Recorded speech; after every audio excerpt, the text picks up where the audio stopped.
नमस्कार, बहुत स्वागत है आप सभी का। मैं हूं आपके साथ मोनिका ठाकुर। नेपाल की सड़कों पर हमने बवाल देखा, लेकिन वैसा ही एक बवाल यानी कि सरकार के खिलाफ विरोध प्रदर्शन जो है अब फ्रांस में भी देखने को मिल रहा है। लेकिन फ्रांस में ब्लॉक एवरीथिंग नाम का एक बहुत बड़ा प्रोटेस्ट हो रहा है जो सरकार के खिलाफ हो रहा है, सरकार की नीतियों के खिलाफ हो रहा है। लेकिन ये ब्लॉक एवरीथिंग क्या है, इसी को समझाने के लिए, डिकोड करने के लिए हमारे साथ हमारे इंटरनेशनल मामलों के जानकार हैं शैलेंद्र वांगू। बहुत बहुत स्वागत है सर आपका। सर, ये ब्लॉक एवरीथिंग क्या है, क्यों ये फ्रांस में प्रोटेस्ट हो रहा है? देखिए, ब्लॉक एवरीथिंग एक कैंपेन है जो कि ना सिर्फ ऑनलाइन बल्कि हम सड़कों पर भी देख पा रहे हैं कि लोग सड़कों पर उतर आए हैं। उनकी नाराजगी जो है वो ऑस्टेरिटी मेजर्स को लेके है, यानी कि जो आर्थिक संकट से फ्रांस गुजर रहा है उसे निपटने के लिए जो सरकार कदम उठा रही है, जिसमें बजट कट्स लगाए जा रहे हैं, कहीं ना कहीं उसका सीधा इम्पैक्ट आम पब्लिक पर होगा। तो माना यह जा रहा है कि इससे पेंशन हो, ट्रैवल हो, बाकी एक्सपेंसेस हो, सोशल जो पॉलिसीज होती है उस पर इसका इम्पैक्ट हो सकता है। इससे लोग नाराज हैं। हालांकि जानकार ये मानते हैं कि फ्रांस एक ऐसा देश है जहां पर जब भी पॉलिटिकल इंस्टेबिलिटी होती है तो उसका सीधा असर सड़कों पर दिखाई देता है। तो ये पहली बार नहीं है, इससे पहले भी ऐसा कई बार हो चुका है। लेकिन जो ताज़ा घटनाक्रम है वो शुरुआत वहाँ से हुई कि जब वहाँ की संसद के अंदर बजट कट्स को लेके प्रपोजल लाए गए, जिसके बाद वहाँ के प्रधानमंत्री को इस्तीफा देना पड़ गया क्योंकि जो अविश्वास प्रस्ताव था वो पारित हो गया। वो अपना कॉन्फिडेंस लूज कर गए, जिसके बाद उनको इस्तीफा देना पड़ गया। लेकिन उनकी जगह पे जो वहाँ के डिफेंस मिनिस्टर थे उनको वहाँ का प्रधानमंत्री बनाया गया, जो कि प्रेसिडेंट मैक्रों के कहने पर ये हुआ। लेकिन माना ये भी जा रहा है कि जो करंट प्राइम मिनिस्टर अभी हैं उससे भी लोग नाखुश हैं। वो एक अनपॉपुलर चेहरा है जिसे लोग मानने को मंजूर नहीं है। लेकिन फिलहाल जो प्रोटेस्ट है वो सिर्फ पेरिस से लिमिटेड नहीं है। इसका इम्पैक्ट जो है वो फ्रांस के अलग अलग फ्रांस के अलग अलग एरियाज में है। इसका रीजन क्या है? रीजन ये कि एक डिसेंट्रलाइज प्रोटेस्ट है। जैसे हमने नेपाल का जिक्र किया, नेपाल में कोई एक ऐसा चेहरा नहीं है, कोई एक ऐसे संस्था या एजेंसी नहीं है जो ये प्रोटेस्ट कर रही थी। वो एक आम जन है और ये डिसेंट्रलाइज प्रोटेस्ट है। इसलिए इसका इम्पैक्ट, इसकी इंटेंसिटी और इसका फैलाव कितना ज्यादा हो सकता है ये कह पाना मुश्किल है। इसीलिए माना यह जा रहा है कि करीब करीब 1 लाख प्रोटेस्टर्स, 1 लाख प्रदर्शनकारी सड़कों पर है।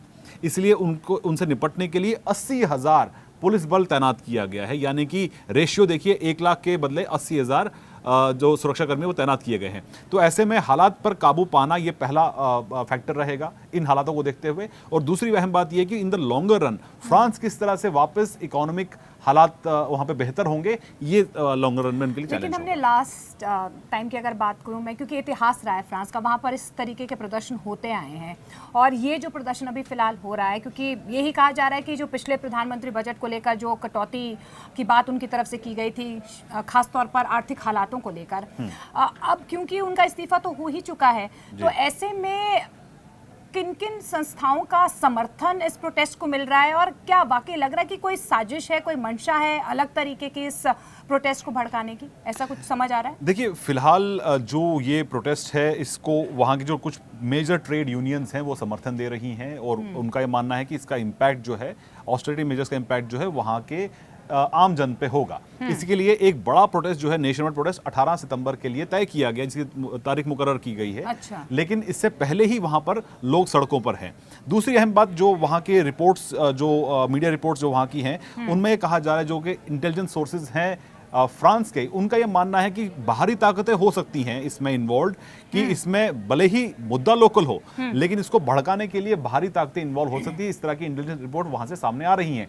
लेकिन पहली और अहम बात यह कि वहां पर जो लोग हैं वो ब्लॉक एवरीथिंग के चलते वो तमाम एरियाज को उन्होंने ब्लॉक करने की पूरी कोशिश की है। वहाँ पर जो मेजर रोड्स हैं, जो स्कूल्स हैं, कॉलेजेस हैं, इंस्टीट्यूशंस हैं, उनके खिलाफ लोगों का गुस्सा भड़क गया है। तो ऐसे में जो वहाँ की सरकार है, इसको कंट्रोल करने के लिए जो नए प्रधानमंत्री वहाँ बने हैं, उनके लिए सबसे बड़ा चैलेंज होगा कि पहले इसको इमीडिएटली वो रोक पाए। क्योंकि देखिए, लगातार जो वहाँ पर आम लोग हैं, उनका बिलीफ, उनका यकीन जो है, उनका जो भरोसा है, वो वहाँ के पॉलिटिकल इंस्टीट्यूशंस में कमजोर होता जा रहा है। तो इससे कहीं ना कहीं जो फ्रांस की जो स्थिति है पूरे यूरोप में, वो कमजोर हो जाएगी। अगर फ्रांस इसे अगर अभी नहीं निपटता है, वो अपने इकोनॉमिक क्राइसिस से डील नहीं कर पाता, तो पूरे यूरोपियन यूनियन में फ्रांस एक साख रखता है, एक बड़ा देश है।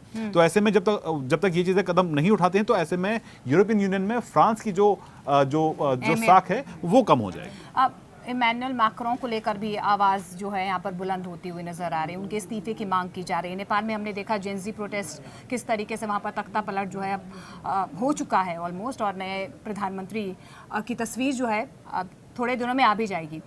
इमैनुअल मैक्रों को लेकर जो दबाव या प्रेशर अभी फिलहाल नजर आ रहा है, क्या परिस्थिति नजर आ रही है आपको इन प्रोटेस्ट को देखकर? देखिए, कि अगर आम बात है ये, छट जाएगी ये बात? अगर हम कॉमन फैक्टर की बात करें, अगर हम फ्रांस, हालांकि कंपेयर करना गलत होगा, हाँ, फ्रांस और बिल्कुल। नेपाल से कंपेयर करना गलत होगा, लेकिन अगर परिस्थितियां अगर मैं अंदरूनी हालात जो हैं हाँ। वो कहीं ना कहीं इकोनॉमिक क्राइसिस ही है। नेपाल में हमने क्या देखा? नेपाल में हमने देखा कि जिसकी शुरुआत सोशल मीडिया बैन से हुई, असल में वो मुद्दा ही नहीं था। मुद्दा ये था कि जो सालों से वहां चलती आ रही करप्शन है, नेपोटिज्म है, जिसको नियो किड्स के नाम से सोशल मीडिया पे खूब वायरल किया जा रहा था, और एक सोशल मीडिया वहां पे एक जरिया था लोगों का अपना गुस्सा निकालने के लिए। लेकिन जब उसने उस प्लेटफॉर्म को जब बंद कर दिया गया, 26 ऐसे वहां पे एप्स थी, प्लेटफॉर्म से, जिनको बंद किया गया, जिसके बाद लोगों का ये मानना है कि हमें अपनी आवाज रखने के लिए कोई ऐसा जरिया नहीं है। लेकिन अगर हम फ्रांस की बात करें, फ्रांस एक डेवलप्ड कंट्री है, जाहिर तौर पर यूरोप का है वो पार्ट है, और ऐसे में वहां पर जो इकोनॉमी है वो कहीं ना कहीं पटरी से उतरती जा रही है। जो बजट घाटा है वो फ्रांस का, वो पूरे यूरोपियन यूनियन में सबसे ज्यादा अगर कहीं है तो वो फ्रांस में है। तो उस बजट घाटे से निपटने के लिए क्या कुछ मेजर्स उठाए जाने चाहिए, ये एक बड़ा चैलेंज है, क्योंकि लोग उन ऑस्टेरिटी मेजर्स को मानने के लिए तैयार नहीं है, वो उन कटौतियों को मानने के लिए तैयार नहीं है, इसलिए लोग सड़कों पर है और ट्रेड यूनियन का पूरा सपोर्ट है।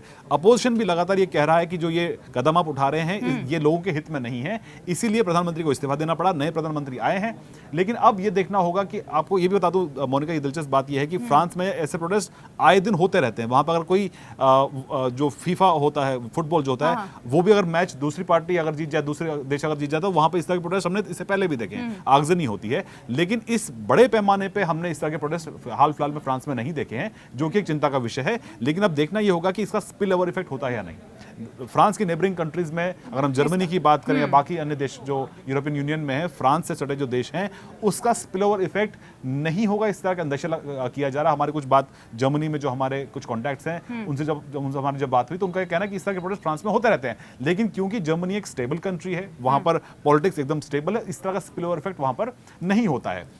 दूसरी अहम बात ये, जो फ्रांस की अगर हम बात करें तो वहां पर बहुत से भारतीय हर साल घूमने के लिए जाते हैं, जैसे कि आपने बिल्कुल एफिल टावर देखने के लिए जाते हैं। तो वो एक ऐसा डेस्टिनेशन है जो हर कोई घूमना चाहता है।